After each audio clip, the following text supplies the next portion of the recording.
Hello. So today I want to tell you about the beautiful and strategic game Enchanted Plumes. And this is a card game where you are making peacocks in order to score the most points.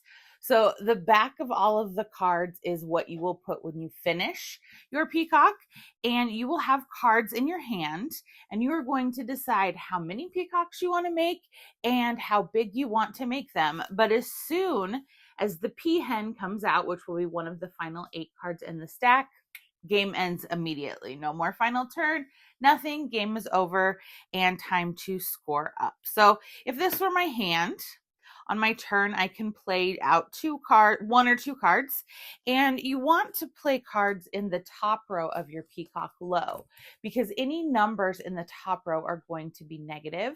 The numbers range from 0 to 9, but based on player count will determine which numbers you use. So it's a 2 to 5 player game. So if I'm playing a 2-player game, we only use 0 to 6. So if I do that and I play out my 2 cards, then I have the option. I can either There will be a row of 5 cards out here at all times. I can swap for cards in my hand to get a card I want because color is important. I'll get to that in a minute. Or I can draw 2 cards if I don't like anything that is out there. So that's what you'll do on every turn. You're going to play 1 to 2 cards. You can play it on 1 peacock, or you can split it between 2. You can have multiple going at once. That's totally fine. And then you'll either swap with a card from your hand for a card in the row. So I could go, oh, I like that. And then, hopefully not drop the one on the ground. So, let's just pretend, I like this one.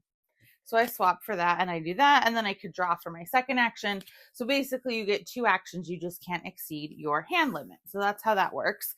So you're out here and you are building your peacocks, and you can make the top row as wide as you want. The rows below it, each one will have 1 fewer card. So maybe we will do this. And if 4 is as wide as I want to go, then on my next turn, I now have to play a card that matches one of the colors that it's touching. So I could do, let's say, actually, I'm going to put this one here instead because that works better. And then I could play this out, and then we take more turns, and things are going around, and let's find cards that I need so that I can actually show what I want to do. And during this time too, I could be starting different. So see, now I'm down to only green. So I would have to have the green 0 because all of the greens are already out there. I'm just going to look for it. Oh, and it was the next top card. So when I'm ready to finish my peacock, the color has to match, and I just do this. Great, that one's done. And we keep going, like I said, until that peahen comes out. And everybody else is doing the same thing. And they're swapping with those 5 cards in the market. So new cards are going to be available on my turn. I may be swapping. I may be drawing up to 6. And then as soon as we see that peahen card, we know that now it's time to score up. And how do you score? So let's say I have another peacock over here that I did not manage to finish that looks something like this. So to score, as I said, the top row of your peacock will be negative points. So that is 5, 6, 7 negative.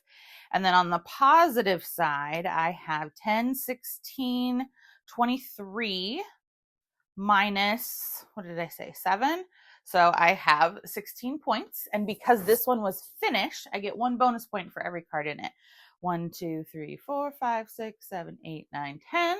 So then that takes me up to, I already lost track of them, 26, 27, something like that. This one is not finished, so there's no penalty, but I do still get negative for the top row, which is 5, and positive for this row, which is 9. So I only net 4 points for that. So if this was 26 or 27, I now have 30 or 31 points for my total points for the game. Now, I could have gone wider than 4. You can go as wide or as risky and gutsy as you want. You can have as many peacocks going as you want, because sometimes too, it's hard if you've finished everything and there's still cards left in the deck. You have to keep going. You have to keep playing. So it can be kind of fun to really try and push it and go wide. Also, putting more colors can be helpful because then you'll have more options of what to play down. But I think it's a really clever game. It looks beautiful. I have a great time with this one. There is a fan-made solo mode on Board Game Geek, so that is great. I have played it as well, but this is Enchanted Plumes. So I would love to know, have you heard of it? Have you played of it? What do you think of it? Give me a like and a follow, and I'll keep bringing you more board game content. Thanks. Bye.